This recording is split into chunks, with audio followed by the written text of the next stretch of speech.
You're listening to the most fraudulent F1 podcast with Dan, aka Engine Mode 11. I secretly moonlight as Helmut Marko at race weekends. And Blake, aka Brrrake. Echo chambers of farts and idiots on Twitter after races. It's the Engine Breaking F1 podcast.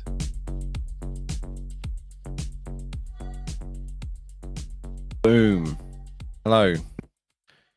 Welcome. Episode 37. Go update the Wikipedia. Put that in there under the engine breaking Wikipedia entry. We've made it to 37 episodes, but genuinely nobody, except for you lovely humans tuning into this, care about that record. But we've made it. I'm sure there's some statistic about only 0.05% of podcasts make it past episode 420. So we're almost there. So no, sorry. No one cares. Sorry. Oh shit. Okay. Well, welcome to the Engine Breaking Podcast. I'm your co-host, Blake, aka Brrrake, and this is Dan, aka Engine Mode 11, two former F1 engineers having stole a wage from various F1 teams in the past are now making the most fraudulent podcast on the internet, which is kind of ironic because sometimes we talk sense, but today we're definitely going to talk some nonsense. So, yeah. But speaking of, we haven't talked about it in a while. I've got the sweet smell of grilled chicken in my house thanks to Traeger. They're not there you go. They're getting it in early. They don't sponsor us yet, but we love Traeger grills and barbecue this weekend. But anyway, so what to expect from this episode? Yeah, we'll do a little bit of news roundup. There's a couple things happening on the build up to this weekend and throughout the weekend. And then we'll get into our little Monza race weekend review, going through the build up quickly. A little word from our sponsors, then into the race review. Then we've got our favorite segments. We've got Random Fandom, where Dan and I are going to give you our thoughts on a team at random that we picked last week. Dan, you've got Ferrari this weekend. Go on. I've OC through and through. Yeah, I've got Alfa Romeo. And then we'll get into Fraud Watch and Engine Mode Good Boy, where we put somebody on the Fraud Watch for being a fraud. And we put some other people on the Engine Mode Good Boy who have impressed us this weekend. But if you're new to the stream or the podcast, welcome. And if you're tuning in live on YouTube chat, hello, ladies and gentlemen. Dimitri, Karsco, Room Scar, good to see you guys. M as well, big man, hello. So let's get into this weekend's episode. Oh, Engine Mode 11's in the chat. Hello. Hello. Why don't you lead us in, since you've just waved everybody in the chat? Hello, yeah, news. My professional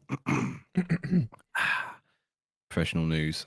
So we don't really care about records here, right? Let's get that out of the way first, because that's only for Wikipedia. But, ladies and gentlemen, let me toot your horn real quick. You hype me up. Yeah, don't toot your own horn on stream. Let me do that for you. Dan is less than 1,000 followers away from 100,000 followers on Twitter. 100K, big time. So if you're not following Engine Mode 11 over on Twitter, go follow him before he slanders your favorite driver or team principal.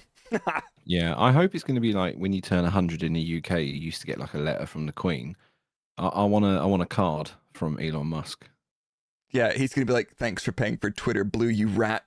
Yeah, or X Blue, or Premium, or Prime, or send me a fucking Cybertruck, you. Yeah. Exactly. But actual real news rather than me sort of hyping myself up. So do you remember, I can't remember now if it was post Silverstone or post Hungary, they did the wet weather tire testing. The speed mud guards. Yeah, the super sporty speedy mud guards they put on that we already knew that was a disaster and it was never going to work. Well, good news is the F1 CEO Stefano has finally realized, yeah, you're right. They don't work. So apparently they're now going to try a solution using the diffuser. I'm not really sure how that's going to work.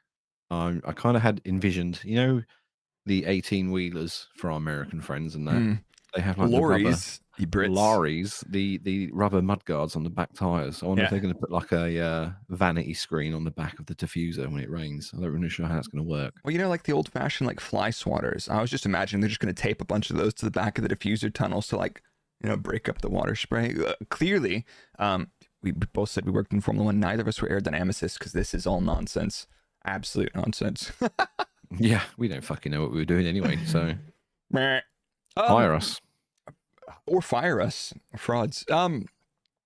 Yeah, I think because like we said it in the episodes past, the wet tires are useless because they will not run them because of visibility, not because of performance. But also, I don't think their performance is particularly grand. But at least we had a fully dry weekend this weekend. That was great. Oh, geez, when's the last time that happened? I don't know. I have no idea, honestly. I think it was. Couldn't tell you. But here's a not related to Formula One, but I think an interesting topic for our motorsport friends, and I want to get your thoughts on this as well. Formula 2 have introduced their new chassis. What was the first thing you noticed about their new car? The quiff of a rear wing. Yeah. So if you haven't seen it, Google it, have a look. It looks very similar to the Super Formula car in many ways, but it still looks very FIA to me. You know, it looks FIA. Yeah. The wing looks like Adrian Newey on acid. Yeah. So I think what they're trying to do with that is get a bigger DRS effect. So that's interesting. But one of the interesting topics, and I think it's a really relevant topic today as it ever was, is one of the aims was to make the cars more accessible. So the previous Formula 2 cars, there were probably some restrictions in terms of seating availability, pedals, and I think another thing is probably steering wheels, probably not fully accommodating for, smaller drivers, including female drivers. Now, the other thing they've said is we want to reduce the steering effort, and everybody was expecting they would have power steering, and the specs came out and there was no PAS or power assisted steering system on the car. But what they did say after digging a little bit deeper is they have changed the steering geometry to reduce the peak steering effort. So they have done what they said they were going to do, which honestly makes sense. I don't really think that there should be a physical barrier to entry because somebody is, smaller in stature and not strong enough to deal with, this huge, super huge steering torques. That doesn't make any sense. Like, racing is not about strength. But yeah. Now all they need to do is make a really wide one for a fat bastard like me to get in, and we're away. But the interesting though, Formula One cars do have power steering, but the peak steering torques can be well over 25 Newton meters, which is a fair bit. I'm absolutely knackered after using my 9 Newton meter direct drive on iRacing. So these guys going around for a 300 kilometer race, cranking that for the whole time. Respect. Yeah. Big respect. Yeah, I couldn't do it. I get stressed out just parking my car in the local Tesco's. So there you go. That's my expert driving analysis. You're welcome. We've also got some news about Monza, but it's not about this weekend. No, Stefano. We talk about him a lot. Yeah, we do. Yeah. Well, he's the spokesman. He's he puts himself up there. So he's confirmed that they're going to sit down with the organisers, or he's confirmed that he sat down with the organisers. Sorry, at the weekend. And apparently, he said that circuit improvements need to happen if they've got any chance of a contract extension. Now, I think this is because they're fighting between Imola and Monza. Yeah. But apparently, the government have already turned around and said, "Yeah, mate, listen, we're already going to start work this week." So we're going to see. But Monza's got that old school. Yeah, Monza's got that old school feel in it, and that old school feel includes like really sort of dilapidated grandstands and things like that. So yeah, it's character. It needs some. Yeah, we call it character, but I think if you're going there for the first time, you'd probably say this probably needs a little bit of investment. Yeah, a coat of paint wouldn't do no harm. And honestly, if you're a long-time listener to the podcast, we haven't actually reviewed their toilet facilities. Barcelona was on fraud watch for toilet facilities back until I think 2018 when they got a revamp. But I don't think Monza is spectacular. I never used them. No, I'm gonna have to go with you. I never used the toilet facilities at Monza. I'm gonna have to go with you on that one. Well, I don't remember them, which means they probably weren't too bad. But midfield. Yeah, midfield toilet game. But yeah, so interesting that the government's like, no, we can keep. Are they backing Monza? Are they backing Imola? Or are they trying to keep both of them? Yeah, I mean, if they're chucking money at Monza, it sounds to me like they're like, yeah, Monza. Okay. But that could be, I don't know. It hasn't defined whether that's local government, like sort of council level, or if that's national. Yeah. So we'll see. Okay. I like Monza. I like it. I know it can be a bit hit and miss, but I like it. But if you look back to the old school calendar, right, when you were on 18 races a year, you had the standout tracks. You've got your Monaco on one end of the spectrum, which is like this super brutal track, high downforce, the biggest wings you've got. And then you've also got to develop for a track like Monza. I mean, now we've got a couple of other low downforce circuits. We're going to have Las Vegas coming up. Spa's one of those weird ones, and it depends on the formula of the car, if it's a medium or low downforce track. But I like it. I like the atmosphere. It's the home of Ferrari. The atmosphere is electric when you're there at the track. It would be a shame to see it go, because it is a super unique track with a lot of character, like you said. It's the home of the original Orange Army, Tifosi. Yeah. So yeah, here's a fun one. Go. So Aston Martin have confirmed Stroll for 2024. Dude, I mean, I'm so shock. surprised. I can't believe it. Can you? No, I'm honestly, I'm reeling in shock. You can't see, audio listeners, but I'm just on the floor right now doing this from laying on the floor. The most shocking part is how team principal Mike Crack, again, I can't fucking say that name. My back. Wow. And Mike Crack. Wow. There you go. That was for free. We didn't even have to pay him to do that. So yeah, asked if Lance Stroll was unfireable due to, obviously Lawrence owning the team. Mike Crack said, no, we don't have such a debate.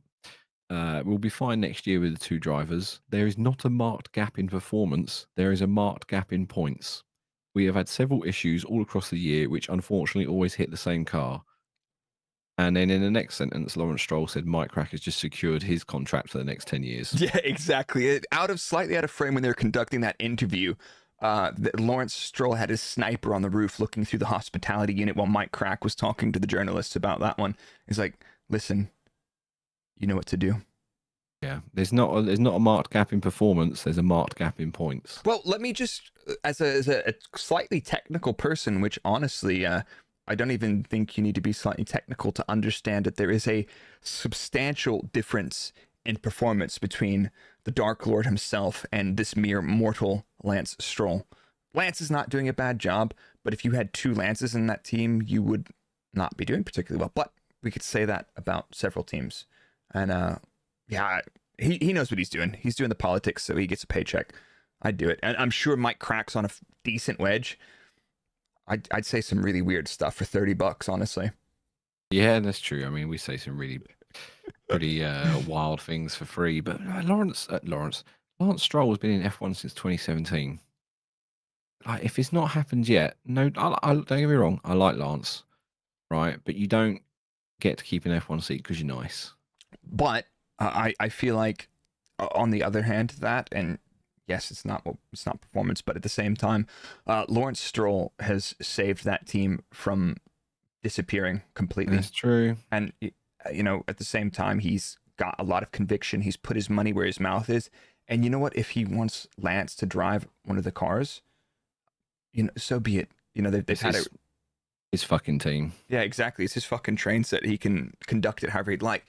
I think they've done a good job. They've dumped a load of money to the facilities in that place. When I worked at Force India, which is the same team, it was such a small place. There was nothing to it. And you look at this new facility, and you look at how far they've come since the end of last season. You gotta put some respect on that. But yeah, a lot of people in the chat saying Lance looks uninterested in every interview. I think that's just being Canadian, isn't it? I love Canadians. I think he's just. We're now banned from entering Canada. No, I love Canada. Screw you. I like Canada too. Yeah. We should go to Canadian Grand Prix one year. We should. We hype it up enough. Yeah. All right. Next season, chat, sponsors, friends of the podcast, Traeger. Yeah, get us out to Local an F1 butchers. race. We would love to interview your drivers. I am in trouble for grilling Carlos Sainz a bit too much, but we'll get back to that. But speaking of other driver contract extensions, we've got this other midfield team that's just renewed their drivers. No, I'm just kidding. Oof. Nah. Yeah. So Lewis and George. I had to catch you off guard there. I love it. I fucking love it. Lewis and George contract extensions until the end of 2025. I don't think that's a major surprise. But here you go. Hamilton apparently is getting £50 million a year, according to UK newspapers. I mean, Lewis Hamilton is one of the biggest sports people. He is probably the face of motorsport international, like, to some degree. Like if you watch Formula One, or if you've opened a newspaper, at some point you've seen Lewis Hamilton on it. That's a lot of cash, but he's not. Mate, if I'm Lewis, I'm fucking asking for 50 mil every day. Easy. Yeah. How much did we ask for people to shut the podcast down? Oh, I don't know. I made it a really low figure. You're gonna be like 20 quid, and we'll end it tomorrow. Yeah. We need 20 quid Someone super just chats, PayPal and me we'll, a tenner, kill it. and I'll just delete all this now. No, but seriously though, like I think I still say it again. The Mercedes car still not spectacular, but George and Lewis probably the best driver pairing on the grid. Yeah. Simple. I don't think there's any debate in terms of the sum of the parts. Those two definitely. It's going to be best pairing. spicy. I want them to have a contract. I want them to have a constructors winning car next year, because I want to see them two in competitive at the front and see how it goes, if it's respectable or if it's absolute chaos. Nico and Hamilton part 2. He turned in on me kind of vibes, you know. Yeah, Blimey. I want to see that. Cool, blimey. But yeah, here's another interesting little. We got 2 little technical bits this week. There's the flexi wings, and you did quite a few of the notes for this, but we've heard about this before. Yeah. Apparently, teams including Aston Martin were advised to make changes to their front wing designs around Baku, And when did they stop being on the podium? Canada, right after. Play the conspiracy. I don't know where that soundbite is, but fuck's sake. But that's honestly, I don't think that's even a fraud files thing. I think that's definitely something. So here's how the front wing deflection works right now. The FIA specify certain loads that you apply to the wings, and they specify the maximum amount of deflection. And how they do this in practice is at the FIA test patch, they will put some weights. You've got these little caps that sit on top of your front wing, and you put weights on it. And it's some shitload of kilos, and they make sure that the wing does not deflect more than a certain amount. And it's a really simple test, and this is mostly a bending test, and it also encompasses rotation or flexing front back. But how do you come up with a test? I mean, Dan, you've seen the videos of the front wings and the flaps bending backwards, and teams are coming up with really clever ways to build in compliance to these systems that pass the rules. The FIA have specified the rules, and the teams have passed these with sailing colors, but the FIA have said, we think you guys are doing something tricky with the way you're mounting stuff so that it flexes in a way, passes the tests, but it's still giving you some kind of interesting advantages. Yeah, so the FIA reckon they're exploiting systems that rotate or flex the front and rear wing elements in ways that can't be detected through the tests, like you mentioned. So they've issued this technical directive 018, which again, we don't see these. We only know about this because it gets leaked, and it really annoys me that we never get to see these. But they've advised this weekend that it's coming, but the changes aren't going to come in until Singapore. And basically, so the areas they think they're exploiting is on the rear wing. They think it's the design of the end plates and the mounting pillar. And then on the front, they think it's the way that the wing elements mount to the nose have more axial freedom than was intended when the regulations were written up. So axial would be, if you're looking at the side, the front of the car, it'd be towards and away from the nose. That's interesting. So I think probably we've seen what it is. It's the flaps backing off more than they thought. Yeah. But here's an interesting thing about what those things mean for performance. The rear wing is almost certainly about drag. And I don't think Aston Martin were playing that trick, because I think Aston was very likely to be the front wing. The rear wing is about drag, and you want to find a way that you can back that off, because the rear wing generates most of your drag. The front wing is not drag. And I've seen a few people slightly misquote that to say people have front flaps that back off and reduce drag, but drag is like second or third order. You've got rear wing level, and you've got rear ride height, and then you've got the overall drag level of the car. Top to bottom of the front wing, there's not much of that in drag. So that backing off the front wing is about high speed to low speed balance, which is very cleverly and most effectively done with a flexible front wing flap. So they're playing some tricks there, and I think understanding what Aston are struggling with, because Aston, here's an interesting one though. Aston have gone from this super high downforce, great high-speed performance, super draggy machine. And now they're kind of slow in the high speed, strong, medium, and low speed. And they've got a mid-range top speed. So certainly, at least with the philosophy of the car, it's done 180-degree turns since the start of the season. So I think there is not a fraud file there. I think there's definitely some weight in that. Yeah, well, the FIA have asked the teams to submit all their wing designs to them by the 8th of September. But it also sounds like TD18 means somebody got told, that thing we always talk about where they say, hi, we'd like clarification on this because we definitely don't think another team's doing it. And they're like, team that you definitely don't think is doing it, definitely please stop doing that. Because the thing is, it's not in the regulations, but once a technical directive has been made clear to everybody, they will then use that information to the stewards to be like, hey, stewards, we told them to stop messing around, and they messed around.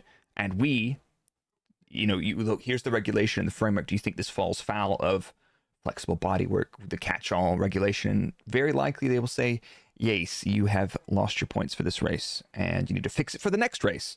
So they've intentionally not done that. Yeah, so like technical directive, you can just basically translate that as we know you're cheating, but we can't prove it. Yeah. So here's how we think you're doing it. Stop doing it. Yep, exactly that. But we've had another tech bit, and it's not the first time we've seen Toto Wolff in the press this weekend making statements. This is the time I do agree with him. Renault and Alpine have been suggesting that they're about 30 horsepower down, and they would like to do some development to close the gap and open up the possibility so that they could be more competitive throughout the future seasons going into 2026. And Toto Wolff says, we don't see this. He says, we can't see it. And that's interesting because teams will look at, like I do in my newsletter and all my videos, is we'll look at the telemetry. Teams can do simple models of teams and estimate their engine power, their drag levels, their downforce levels to a reasonable degree. 10 horsepower is a big chunk of performance. It's about 1%. And you can see that. And other teams, there's no way that they're 30 horsepower out. There's absolutely no way. Otherwise, it'd be so obvious. And it's interesting that they're politicking this as well. Because what do the FIA have access to? Clutch torque meters. Yeah, on every single car. Yeah, so it's like the clutch torque meters are spec parts. They're mandated, and they're used for the launch control. And it's a great way for the FIA to monitor how are people doing in terms of engine performance. Are people doing anything weird? And I don't understand why Alpine are doing this. Maybe what's his name doesn't realize the FIA can see this, and he's just like talks some shit in the press. I can't even fucking remember who's running Alpine now. I think it changes every week, doesn't it? They just pick straws out in a garage and say, right, you're the representative this week. Yeah. You wear the shoes, mate. But I really, really don't think Alpine are 30 horsepower down, and I think that would be very clear if they were. Just for a point of reference, 10 horsepower is about 1/10 of a second on the straight. I don't think Alpine are that far out in terms of, like, because all we can see is the combination of drag and power. I don't think they're that far out. But anyway, those are my thoughts on that, and I don't really think we're gonna hear too much more about that. But what else do we got before we get into the Monza race event? We've had some Danny Rick news. Please come back soon. Please. The Wankers whiplash injury update. Likely out until Qatar. I think they're trying to aim for Japan, but that might be a little bit optimistic. I think they need to get him back before Oscar needs to go to do Super La Formula. But Oscar Lawson. Sorry, Liam Lawson. Yeah, no, Oscar Piastri has magically jumped into the Alpha Tauri. Other man down under-ish. Yeah, clear enough. They're roughly in the same area, whatever. Yeah, dude, that's one of those things, and it's like he's got the best medical help he can get because poor people like us couldn't afford that. And if the doc says, "Hey, sort this out now, otherwise you are not going to be racing," you're definitely going to do it. Like, and also, Daniel looks like he's been on good form, and Liam looks like he's also been on good form. So I'm happy to see it. We'll get back to Liam, but before we do that, why don't we have a little, just a quick word from our sponsors? Sure, why not? Yes, it's that time again for a word from our sponsors, NordVPN. You know them by now. It's a product that me and Blake have used long before this podcast was even a thing. And we are very thankful for their ongoing support to the podcast and for you listeners. If you're tired of being geo-blocked on Netflix and things like that, then you need yourself NordVPN, and you can get yourself an exclusive discount off your plan and 4 months for free. All you got to do is go to nordvpn.com/engine. It's completely risk-free with Nord's 30-day money-back guarantee. So what are you doing? Come on, they've been with us for nearly a year now. If you haven't got it by now, what are you waiting for? So that's nordvpn.com/engine. Thank you. Thank you. I do have to say, though, NordVPN saves me a plane trip to North America every weekend. So I appreciate you guys. Huge big ups to Nord. Yeah, big up. Mm. Keep paying us so we can fund our Monza toilet review trip. Yeah, exactly. Imagine that. The Monza toilet review sponsored by NordVPN. I love it.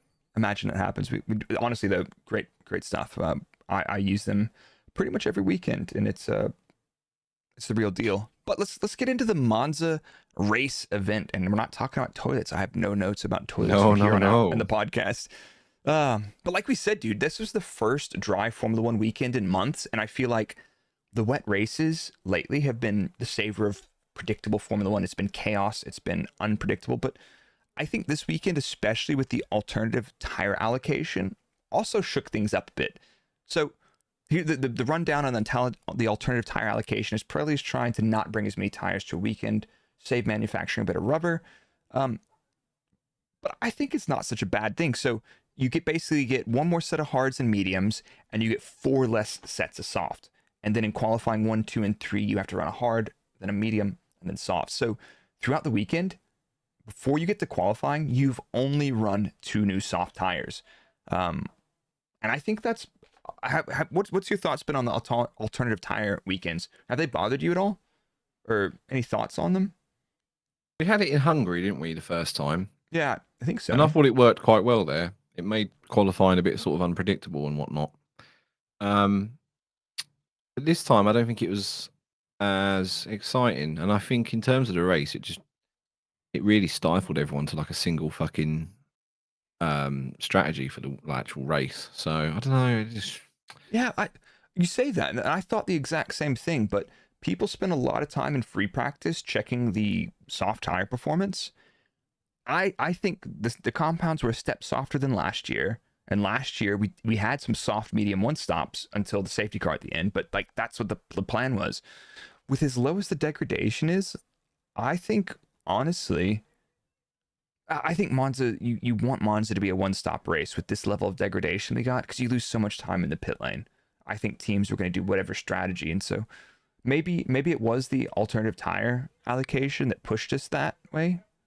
Because nobody in the back even thought about trying a soft, and they did have new soft tires, so that's a tough one.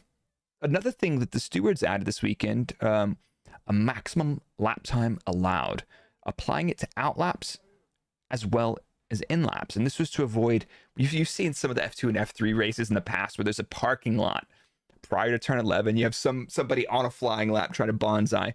It's fucking dangerous, but it's the nature of the circuit. People trying to get toes. The FIA said, do not do it. Do not do it. If you go slower than this lap time at any point, you're in trouble.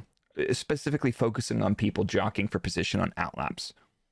Yeah, right decision. The right decision. And someone fell foul of that, but we'll come back to that in a moment because not controversial. No, not controversial. Let me buzz through the practice sessions. So we had Felipe Drogovic in FP1, did 24 laps. He only, because of this stupid alternative tires, he was only given 1 set of tires. So he had to make the medium tires last throughout the whole hour. But he did his run plan and whatever. He seemed to do all right. Unfortunately, then Lance Stroll gets back in the car for FP2, does half a lap, and then he has a fuel system issue, which means basically Lance hasn't driven the car at all on the Friday. So well done.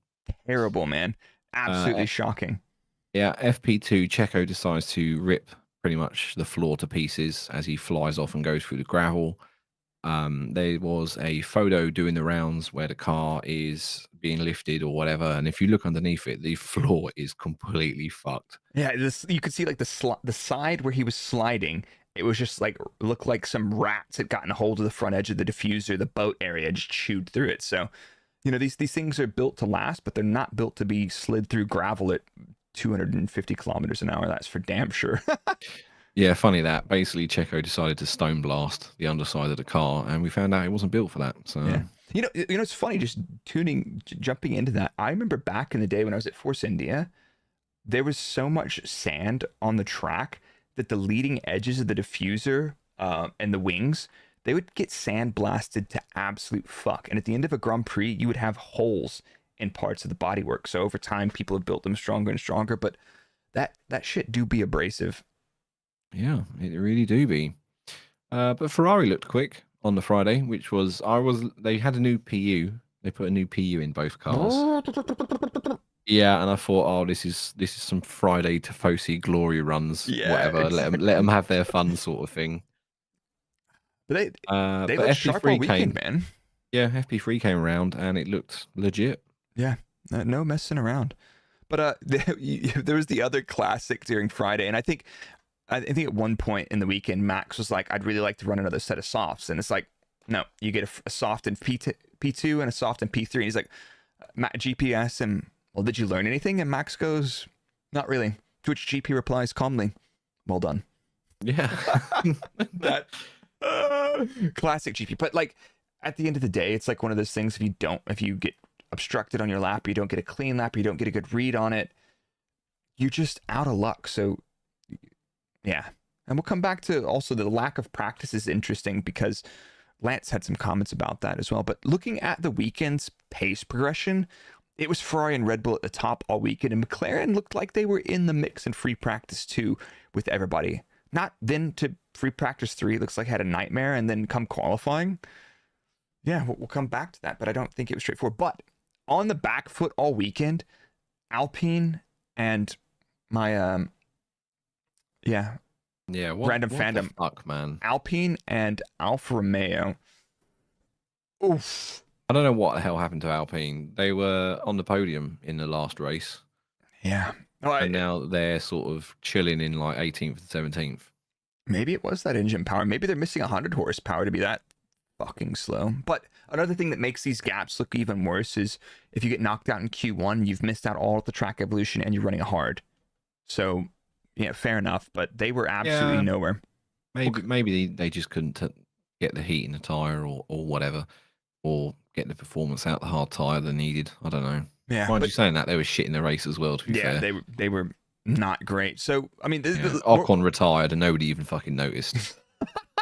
Yeah, I didn't. I forgot about that. But we're into qualifying now. Let's talk about it. Carlos pretty much setting the pace for Ferrari. Leclerc was in the mix, though, and Max looked strong. Checo thereabouts, more or less.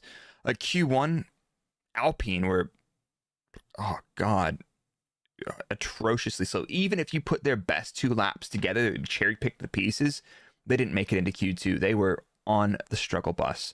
Who did we lose in Q1 then? Lance Stroll P20, Magnussen P19, Ocon P18, Gasly P17, and Zhou P16. Yeah, and Stroll said there's something up with the car. And if I remember this correctly, he was like, it's not because I didn't have P1 or P2. There's something not right with this car's performance, which then his teammate gets into Q3 as usual. So yeah, I think probably he's playing that down. I think Lance does need those laps. But Q2, I don't remember anything particularly stand out. We lost Yuki and Lawson, but Lawson, hey, right up to Yuki. I think he's just like a 10th off of him. Yeah, and big up the AlphaTauri because, like I say, P11 and P12 for them, that was close to being in Q3, which in that fucking car is a miracle in itself. Yeah. So they did well there. Yeah. And then we lost the other Haas. We lost the other Alpha. And then Sargent did not make Q3 this time. He made the first American in Q3 in an absolute age the other weekend in Zandvoort before he stuck it in the wall. Yep, celebrated by getting into Q3 by binning it. Hmm. We've all been there.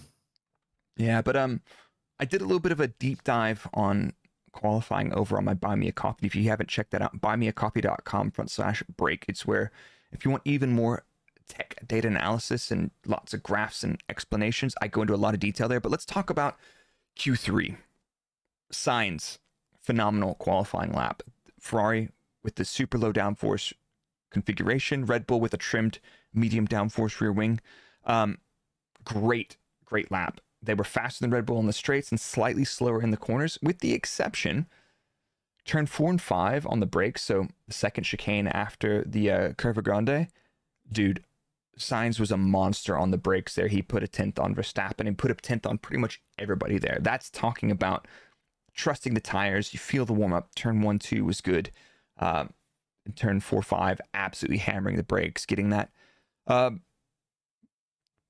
Leclerc, and also Sainz was benefit from pretty good positioning. He had a tow for most of the lap down to, I think, the Ascari chicane. So he benefit from following another car within a couple of seconds just to give him that little edge over Leclerc.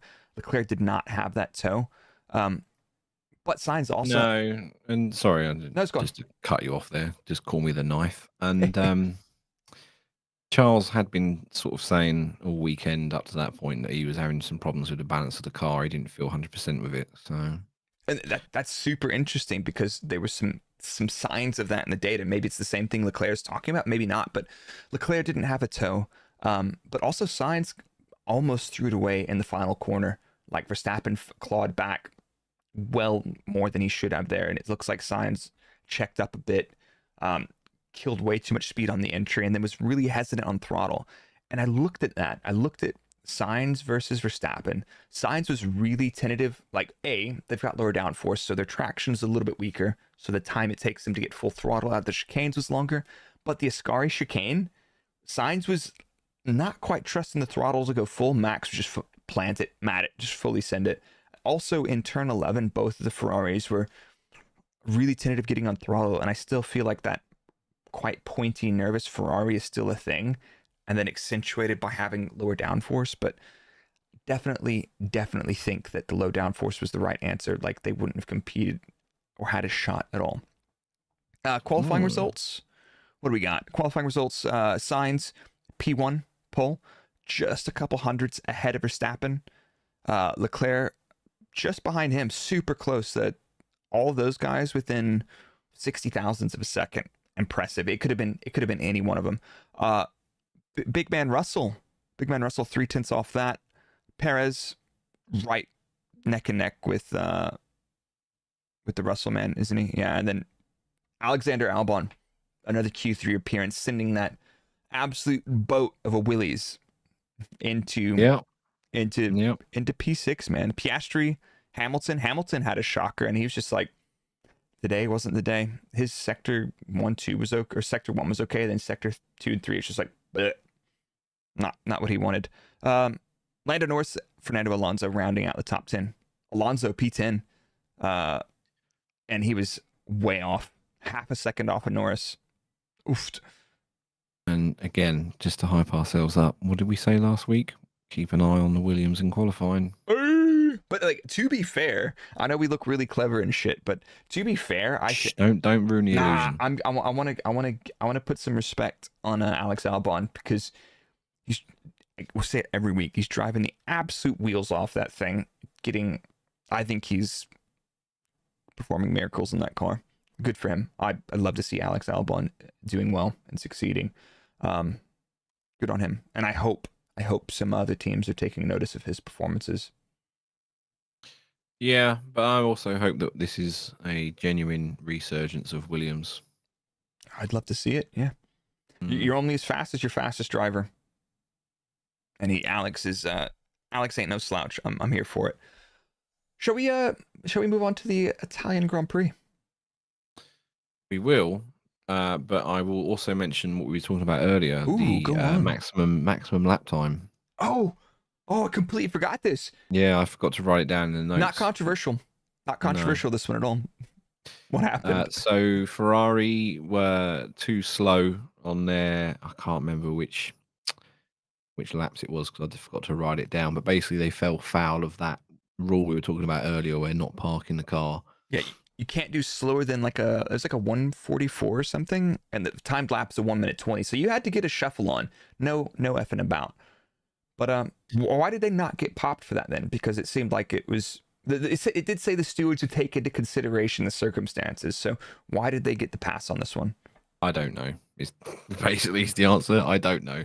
If I recall correctly, it was basically saying that they were getting the hustle on, and they weren't queuing at the end of the lap. They were making way for traffic for people in the middle of the lap. So they're like, oh, somebody's coming through.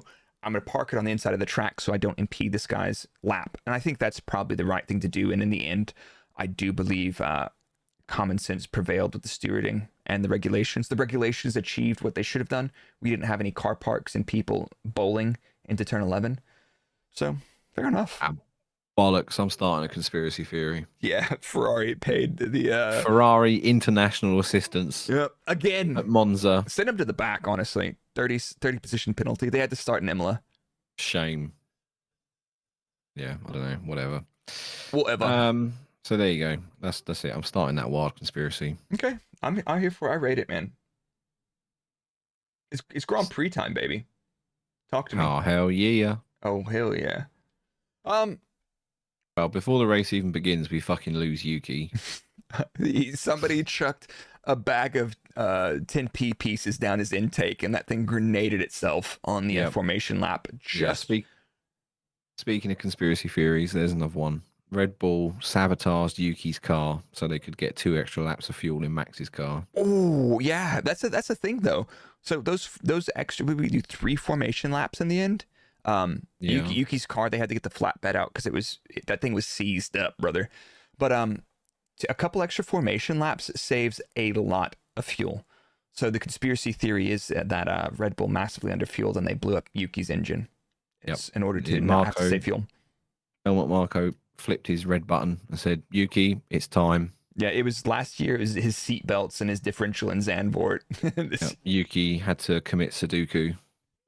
You call it Sudoku. Yeah, he had to do some crossword puzzles for his sins while he was sitting waiting to be recovered. Fucking hell. I love it. Deary me. But more worryingly about this, right? He took a whole new fucking PU this week. Oh, and it grenaded. So that was in his allocation though, so he didn't take a grid for it, but that's not be good.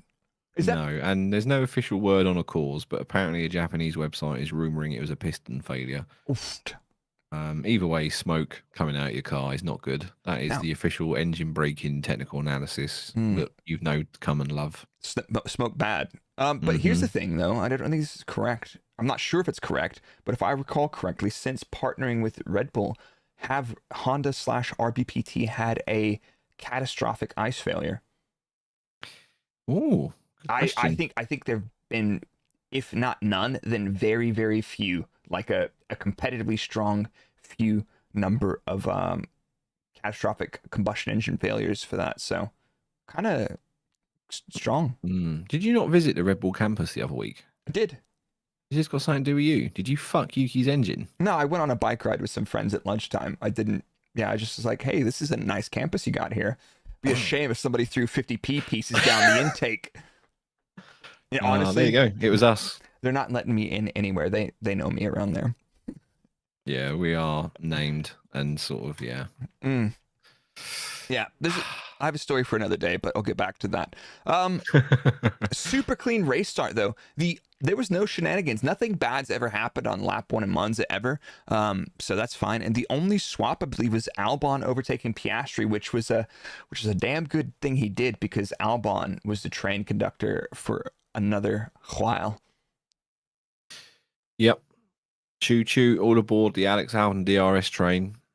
Yeah, he kind of pulled that on for quite a while, and I was again impressive. His post-race interview, he was on the pin with Leclerc, and they're like, "Yeah, how'd it go?" He's like, "Oh, yeah, I was ahead of blah blah blah or Piastri or Norris," and he's like, Leclerc was like, "Were you fast?" He's like, "No, no, I wasn't." But you know Only what? in a straight line. Yeah, exactly. And the Williams being a slippery car, the McLaren reasonable top speed, but again in that Mercedes bunch lower on the top speed again this weekend. Let's talk through the race. Let's talk through the first stint. Sainz honestly defended like absolute legend to Verstappen. 15 laps, and he tried to kind of like what was the turn one thing was like, if you go around the outside of turn one, if you're not ahead by the apex of turn one, like clearly the other car can see you there, you're getting pushed off at turn two. You're getting sent down the escape road every time. Turn one has been the scene of some crimes in the past, and it was pretty much the scene of some crimes in this race as well. But turn one, it's like, you know, at the end of the massive straight, there's nowhere else really you're going to fucking launch it. So you got to try it at turn one, and it's not the greatest of corners to try a lunge at, but yeah. So eventually Max got to go, I believe, up the inside of turn one, and with the speed and the overtaking, it was good. And Leclerc was kind of waiting in that bunch just to see what happened. You know, Leclerc was not really putting a whole lot of pressure on Verstappen. Verstappen fully putting pressure on that. And a lot of people they're like, Leclerc is an idiot. Why didn't Leclerc help? And I'm, on one hand, I'm kind of with Leclerc on that one. Yeah. I don't know what else they wanted him to do. Max was very smart about this. It was only a few laps in, and he already radioed into GP saying, "Yeah, look, mate, they're sliding everywhere already." They knew the tire life wasn't there in the Ferraris. They just had to chill out, wait for the tires to die, and then just basically drift off. But if you're Carlos, you're not giving up that position. This is your home race. No, you absolutely got pole. Not. You're fighting tooth and nail, and if you burn up your tires, fuck it, go again. You know. But yes, I mean. But here's what happens, though. Max overtakes Sainz. Sainz has done a load of work on his tires. Leclerc, you know, he was a second and a half behind them, maybe just in DRS a couple laps, but not really putting too much pressure on that group. He was waiting to see what happened. I don't blame him. But Sainz falls back, and he's bleeding lap time. Like Sainz is the same pace after Max gets past him. Sainz is the same pace as Valtteri Bottas back. He's a pit stop behind them already, and he's going that pace. He's gone from race leader to back of the midfield pace. Oh yeah, Max was like pulling away like a second a lap or something ridiculous like that. And it was like, crazy. Right. So instead, and my first reaction was, if Ferrari let Leclerc through and he can hang on to Verstappen because Sainz's tires are spent, they could do something with this. They're not going to challenge Max. They know that. Leclerc knows that. Otherwise, Leclerc would have burned up some tires. I think Leclerc played that one smart, and Sainz did what he had to. But I really feel like the Ferrari pit wall, if they wanted to get more points out of this weekend, they could have intervened. They could have intervened, and they chose not to.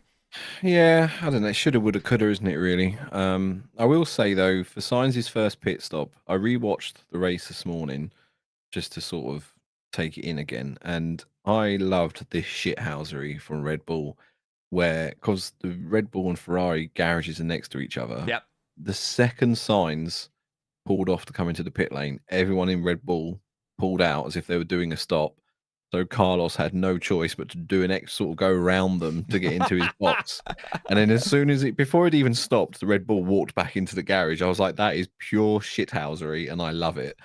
It was like we're gonna try and psych him out just by getting out as soon as he tries to come into the pit box. I thought that was brilliant. I think potentially what that could have been also is a opposite Sainz call for Perez at that point, because also that was the lap that Sainz pits is the lap that Perez is set free from Russell.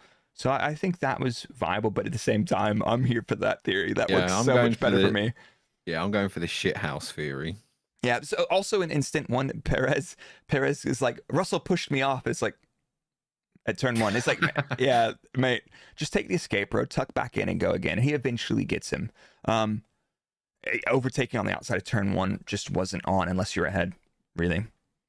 But yeah, like realistically, we'll come back to it. But coulda, shoulda, woulda. But like honestly, I don't even think that's coulda, shoulda, woulda territory. Leclerc had saved tires so that he could have a go. The reason they didn't pit Sainz immediately after they saw him bleeding lap time is because they were worried about the gap to Bottas. And if he had come out behind Bottas on new tires and not been able to overtake him, that would have been an absolute disaster. But I don't know. It bums me out on one hand, but well, we'll get into this for the random fandom. Okay. Because I wrote the note there, but one of the Ferrari drivers was questioning perhaps maybe doing a two-stop. I can't remember which one it was. It's in my notes further down, but yeah. So what that's saying is, hey, would you like to just lose a random 24 seconds of race time? Yeah, sure. Let's do that. So second stint. The second stint really not too crazy for me. What we had Russell try to overtake was an Alpine and go off the track. And he's like, oh, he pushed me off. And he just kept the track position and didn't give it back. And we saw other people do that. We saw, was it one of the McLarens try that? And they gave the position back. They're like, yeah, mate. Was it Lando? I can't remember now. But the George Russell penalty was so nailed on. Like when I watched it again this morning, I was like, why have you just driven off into the sunset? Yeah, like dude, literally, you're gonna get done for that. They didn't push you off. You didn't have a shot at getting us alongside for turn 2. Just go again. You're faster than whoever it was. I think it was Brienne in the chat thinks it was Ocon. But we had another penalty for the Mercedes. They were racking up some freaking points. Hamilton on Piastri. So later in the race, in stint 2, we've got Hamilton. He comes out at his stop behind, just near Alonso, and he's got to close up some gap. And there's this train of Albon, Norris, Piastri. And around lap 40, Hamilton comes up on Piastri alongside him. They're side by side going through turn 3, comes down to turn 4, and Hamilton moves over, clips his front wing. Well, Piastri had nowhere to go. And afterwards, even on the radio, I think Hamilton was like, yep, fuck that one up. And it's like, yeah, it's fine. So Piastri does an extra stop. That costs him easily 4 or 5 spots. Yeah, that takes him out of contention. But yeah, like you say, Hamilton was very apologetic after the race. The first thing he said was like, yeah, that was my fault. I fucked that up. So yeah, but to be fair, I mean, Russell, 5-second penalty, no impact on his race. Hamilton clears the McLaren group and Albon, no impact on his race. 5 seconds clear. So fair enough. I think it was just unfortunate, and I think everybody played pretty nicely. So yeah, fair enough. I think Russell's move potentially was deliberate. It's like, what he thought, I can make up 5 seconds quite fucking easily. I'm not gonna waste time handing this back, sort of thing. Yeah, maybe. Yeah, I think I can't see anything else. Or but nah. Yeah, the Russell thing, as soon as I saw it, I was just like, what the fuck was that? But yeah, like you say, maybe he thought, fuck it, I can just make the 5 seconds easy enough. I don't care, sort of thing. I don't know. Here's a good one. I forgot who it was with, but it was to Lando. It was this is when they were stuck behind Albon. Yeah, it's like opposite Albon, and it's like, what? That basically says if Albon doesn't pit, you pit. And they bring the guys out into the pit lane, and I'm like, mate, what are we, like 10, 15 laps from the end of the race? What are you gonna do? Like, just lose 24 seconds and fall back behind? Lawson, fall back behind Lawson and the other Bottas. I was like, what are you gonna do? There's no way. McLaren came on the radio and like, box to overtake. Who the fuck are you overtaking? Like, everyone else is just like, mate, if you want a box, you can fucking box. I'm like, no one is threatened by that. Like, what was that? Box to lose 24 seconds. Box to lose 24 seconds. No, I'll pass. At the end of the race, so the Red Bull Ferrari thing goes something like, we'll go back to the start of this because Verstappen's off in the distance and he ends up looking like he has to manage some issue, either engine or brake temperatures or something. He bleeds a lot of lap time, but we've basically got this Sainz, Leclerc, Perez train through the whole second stint. Eventually, it's probably 10, 15 laps or so. Perez gets past Leclerc, but Leclerc is able to hold on to Sainz. Perez, at this point, lap 30 or so, Sainz's pace is good. It's not too far off of Verstappen, but as soon as Perez starts putting pressure on Sainz, Sainz loses so much lap time. And it was weird because Leclerc didn't do that. And maybe it's because the tires are, 10, 15 laps older at this point, fine. But as soon as Perez comes through on Sainz, Sainz just backs up into Leclerc. And Leclerc's having a couple looks at him, and the pit wall says, no risks. You're free to race, but do not take any risks, as Leclerc locks up massively, almost slides into him.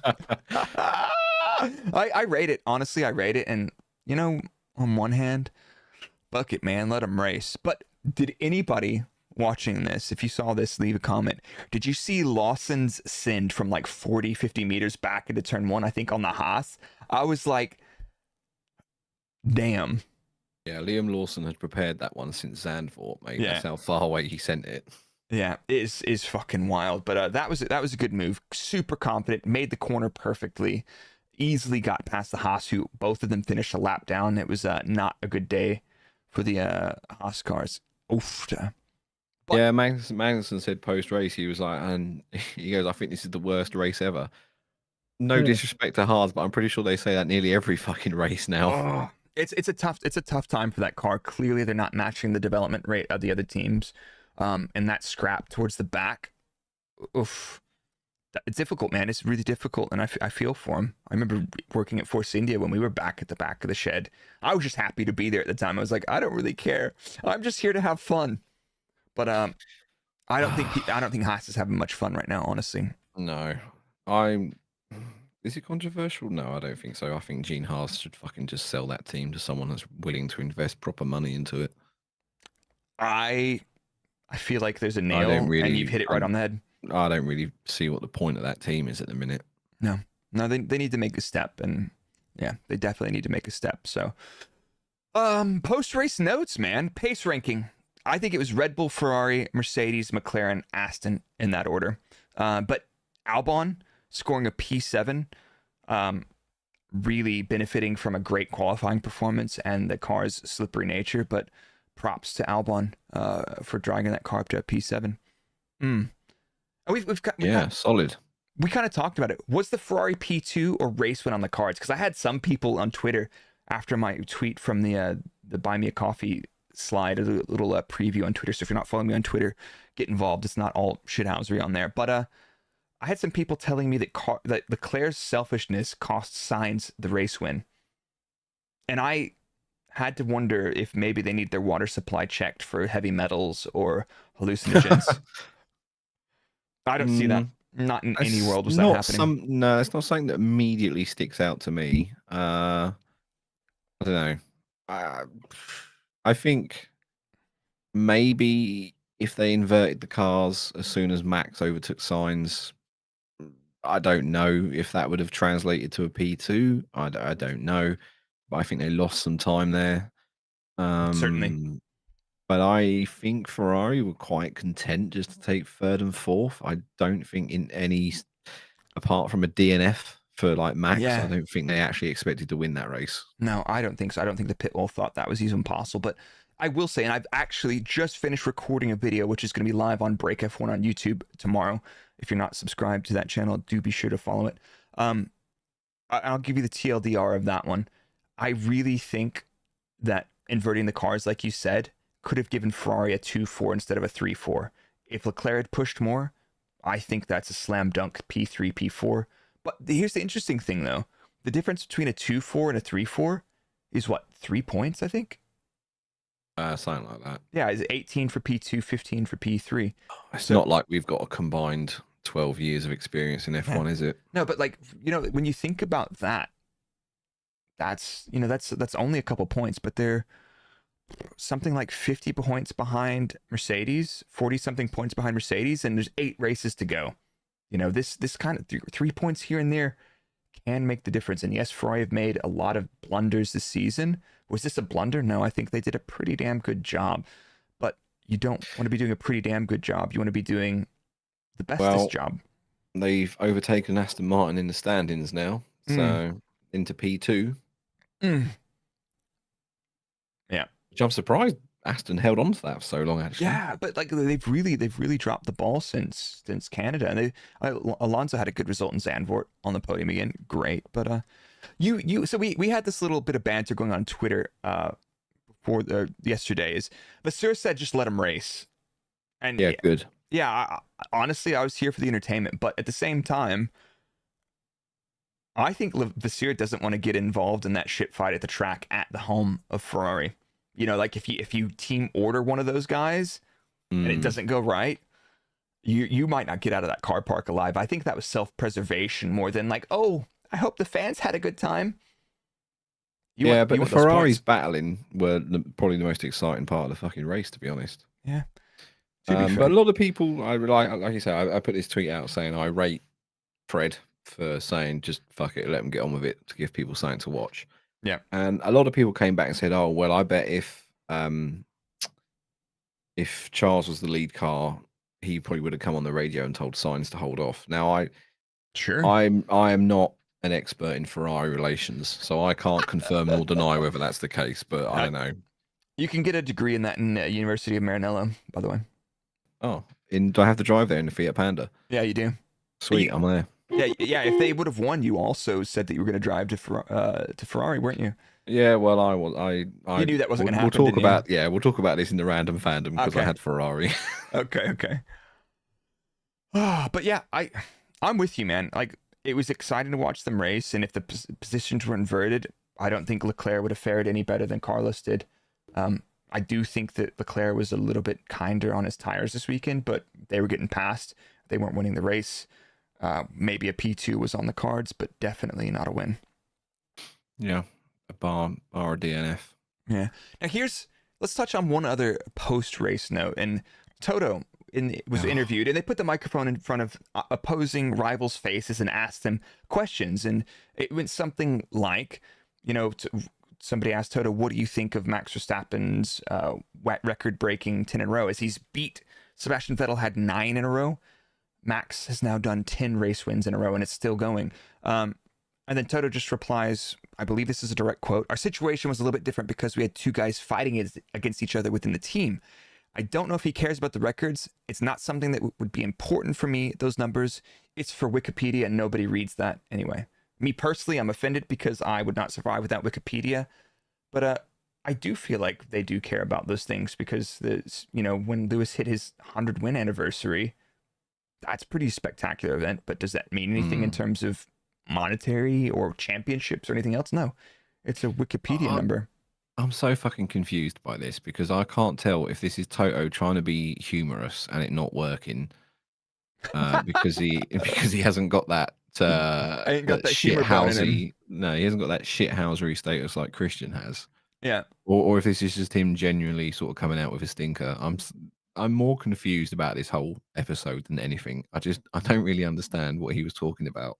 Yeah, maybe we've just misinterpreted, but it's like I really don't feel like I rate Toto Wolff, and I was like, what the hell is that comment? That's like really, really out of pocket. So who knows? But super, like, he needs to go to the doctor and make sure he doesn't have sodium poisoning from all that. Holy shit. Yeah, I will give him the benefit of the doubt, but if he steps out of line one more time. Yeah.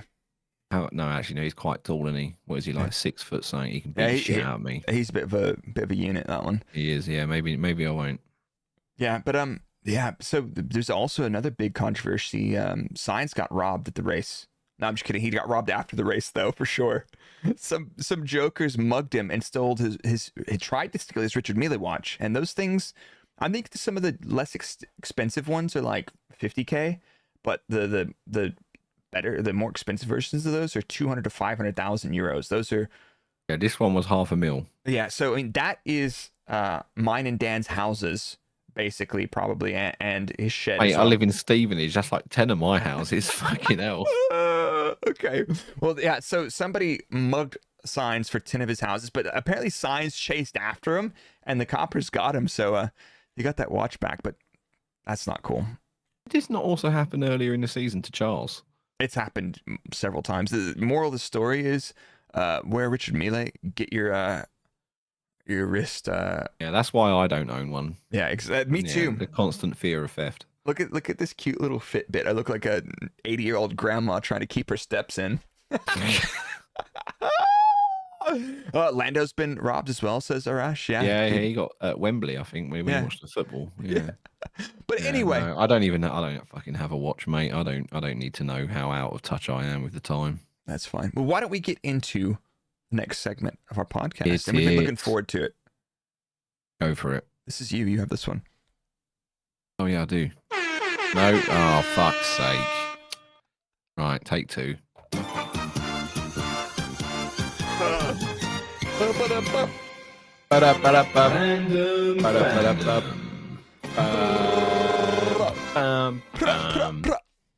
Right, through the power of editing, which I'm not going to do, Rory has also just said that Alfa Romeo sponsor Stake has just this second announced that they've had $41 million stolen in hacking.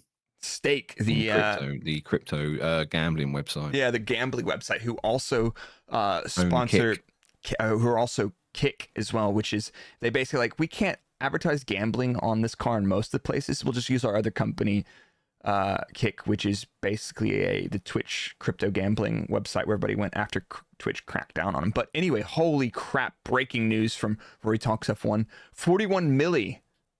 Yeah, $41 million. So I guess my Kick partner contract's not coming through. Fuck. And while we're talking about it, who's the crypto sponsor of Alpine? Is it Binance? Binance, yeah. They just had a SEC legal case raised against them as well. So Man, things are looking up for crypto in F1. Big up those. Anyway, Dogecoin, yeah. the moon. Get your engine braking coin now. So this is the random fandom segment, and I've got Alfa Romeo, so they get an immediate F for their sponsor's parent getting absolutely boosted for a bit of cheese. But I didn't even know Alfa Romeo were in Monza this weekend, honestly. My honest report on them. They were back of the field throughout the weekend. Zhou knocked out in Q1. Bottas knocked out at the back of Q2. Just not that fast. Bottas, decent race. Honestly, a good race for Bottas. P14 up to P10. Zhou only improving P18 to P17, which is, I think, as a result of Tsunoda's retirement. They get a D because Bottas got a single point. Otherwise, it's a big F for them. And the only team that struggled, I think, more than them this weekend, other than Alpine again, was the Haas, which went from bad to worse. So my rating for Alfa Romeo this weekend, unfortunately, is Nick so good. I will give them an honorary toot for the livery. I thought that looked really nice. That was dope. That was very good. I like the Ferrari Monza livery, but I think the Alfa Romeo one was actually quite beautiful. Yeah. Right, sorry, who did I have? Ferrari. Right, we've mostly talked about this, but we'll go through it again. So we know they took a new PU for both cars this weekend, which would have helped them looking quick all Friday. But their race sims, now this is why I wasn't too concerned and I made this ridiculous bet. Their race sims compared to Red Bull showed they were still behind. And Charles was saying he was struggling with the car balance. So we get round to qualifying. Sainz P1, Charles P3. Charles said, he was still struggling making setup changes in FP3 and the car still felt inconsistent. They were constantly top of the speed trap figures, but Red Bull, specifically Marco, shithoused and said they admitted that they've aimed more for a race setup. So that's when the Ferrari dream was sort of over for me. Because the Ferrari's got like two key strengths, right? And that's good straight line speed and slow corner balance. Yeah. Ferrari went for like a real low downforce rear wing, which is great for single lap pace, but bad for the race because it brings a tire wear penalty. And lo and behold, we get to the race, and Sainz has a good start, kept Mac behind for a while, but then the tires go off, and the superior race pace of the Red Bull means he dropped down to P3. Had a little battle with Charles, and they finished P3, P4. My note here says, could they have done better? Not sure. Carlos said post-race the one stop was right on the limit in terms of tyre wear for him. And I said, it would have been interesting to see what a two-stop would have looked like with one of them. Mm-hmm. But caveat that I'll add just now is that I think the alternative tyre allocation forced everyone into this sort of hard and medium strategy. I think I need a new consultant for my newsletter, man. That was pretty good. Solid. Yeah. I think it's a super interesting one though, but I do not think the two stop was on because I don't think the soft was that much faster for how much deg it had. But other than that, yeah, they didn't.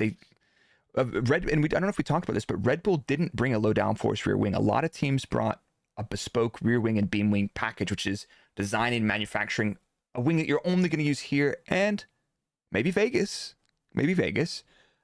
But Red Bull were like, fuck it, we'll just bring our medium downforce rear wing and then trim the flap. Yeah. Easy. Yeah. Sorry, I also forgot to give them a rating. I say a B, a solid B. Yeah. Someone in the chat says, didn't Perez run a super slim wing? He did, but he destroyed it in P2. And I think that was the only one they had. Oofed. Okay. I didn't remember that. Yeah, it was. I do recall it being a different wing.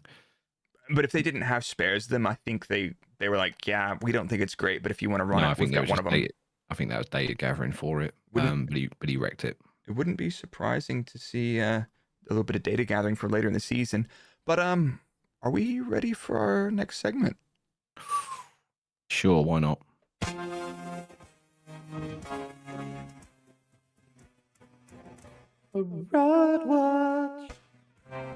Fraud Watch. So this is Fraud Watch. I think those sound effects were maybe a little bit glitched there. Oops. But anyway, Fraud Watch is where we put somebody on blast for an absolutely diabolical performance or deed performed in the weekend leading up to or potentially in the future. No, we can't do that. But Dan, who's on your Fraud Watch this weekend? Alpine, bang, straight in. No, Easy. I'm not even thinking about this. They were nowhere, and Ocon retired, and nobody noticed. That Not even the commentators didn't notice. No one mentioned anything until sort of halfway. I think he retired like 12 laps from the end, and we got to like 2 laps from the end, and I realised, where's Ocon? yeah, And then, yeah. nobody. So, Unfortunately, I hate to do it because I've got some friends that work there, but I'm going to put Haas on this weekend. They finished a lap down on everybody around this place, and they were the only team to finish a lap down. They were on the struggle bus, but at the same time, to put that in a little bit of perspective, is you can do a better job over the whole season if you don't waste money and time developing stuff. But I don't know if they brought a rear wing or not, or if they just did a little trim or something. But yeah, they were pretty anonymous, unfortunately. So, oof. I think that's the summary. But why don't we go into the next one? Hey. Oh, you think who's a good boy? I am. I'm a good boy. Engine Mode Good Boys, we take a moment to give somebody a little bit of props for a job well done on the weekend leading up to it, or any good deeds. And we've got quite a few people on there. We'll do a summary at some point. But who have you gone from Monza for your Engine Mode Good Boy? Don't say Toto Wolff. Wikipedia, no. Yeah. Again, I do this every week. I don't put anything in the notes because I always change my mind at the end. Yeah. I was about to give it to Fred, but I've decided I'm going to give it to Albon for his Gandalf impersonation of "You shall not pass" Yeah, for dude. half the race. Annabelle and Sarah in the chat also. Albon, the goodest boy. Based, very, very based take. I'm here for it. I'm going to be kind of boring. And it's the second time I've gassed him up. I'm not going to tell him because it'll be embarrassing. It's the third time, actually. Max has got 3 from me. Max Verstappen, 10 consecutive race wins in a row. Yep. He's not really had a whole... Max Verstappen. I used to be your race engineer. friends. No, but like, come on. This is we're going to look back on this in 10 years and be like, you cheating sons of bitches. No. I can't, honestly, I can't read any tweets without people saying, oh, the cost cap, you broke it. I'm like, okay. One day, hashtag Abu Dhabi scandal, hashtag catering. One day the truth about the cost cap will come out and people can be like, God, I feel like such an idiot. It's because we spent it all. No, just wait. It'll come out one I'm day. a fat bastard and I ate all the sandwiches. Bastard. But yeah, that's who's on the list for this weekend. But we've got a week without a race, and maybe we can do a special episode next week. What are we saying? Maybe we'll come up with a guest or something. I think we need to do something. Oh, guest friends. Friends. Oh, but anyway, if you guys have been listening to the podcast and you've enjoyed it, don't forget to leave us a review on Spotify or Apple Music.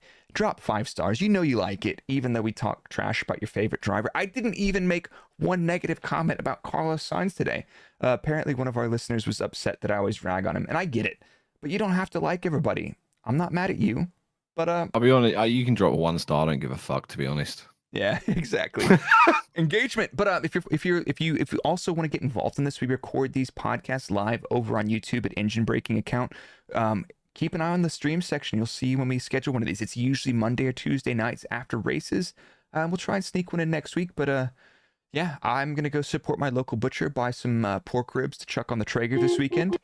I'm not buying a whole chicken from him because they cost 12 quid. Tesco's got them for 6. It's not worth it. Yeah. You know what I'm saying? I'm going to big up all the parents whose kids have gone back to school today. Well done. You've made it. We've got through the summer holidays. You've done it. You crazy, crazy bastards. But Yep. Seriously, thank you guys. Don't be sure to check out drop Engine Mode 11 a follow on Twitter. Drop me a follow on Twitter as well. But Dan's about to hit that 100K milestone.